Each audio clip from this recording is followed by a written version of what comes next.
വിദഗ്ധ തൊഴിൽ മേഖലയിൽ പ്രവാസികളെ ആകർഷിക്കാൻ പദ്ധതി പ്രഖ്യാപിച്ച് ഖത്തറിന്റെ പുതിയ തൊഴിൽ നയം. ഇതിനായി പുതിയ വിസ കാറ്റഗറി അവതരിപ്പിക്കും.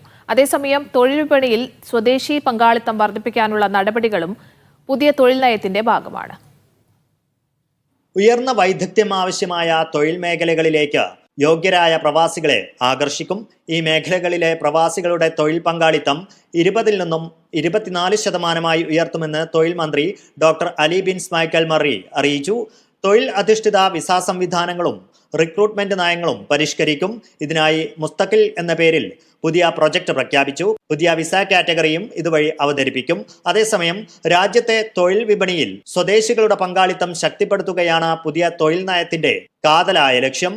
സ്വകാര്യ മേഖലയിലും സ്വദേശി തൊഴിൽ പങ്കാളിത്തത്തെ പ്രോത്സാഹിപ്പിക്കും. തൊഴിൽ നയം നടപ്പാക്കുന്നത് 3 ഘട്ടമായി തിരിച്ചിട്ടുണ്ട്. തൊഴിൽ മേഖലയ്ക്ക് ആവശ്യമായ വിദ്യാഭ്യാസ പരിശീലന പരിപാടികൾ നടത്തി അടിത്തറ ശക്തിപ്പെടുത്തലാണ് 2024-25 വർഷത്തെ 1ാം ഘട്ടത്തിൽ ഉൾപ്പെടുന്നത്. ശേഷി കെട്ടിപ്പടുക്കലാണ് 2026-27 2ാം ഘട്ടം. 2028-2030 3ാം ഘട്ടത്തിൽ സ്വകാര്യ മേഖലയിൽ സ്വദേശി പൗരന്മാരുടെ നിയമനത്തിന് പ്രോത്സാഹനം നൽകുകയും നൈപുണ്യ വികസനങ്ങൾ ശക്തമാക്കുകയും ചെയ്യും. സ്വദേശികളുടെ ആകെ തൊഴിൽ പങ്കാളിത്തം 54% നിന്നും 58% ഉയർത്തും.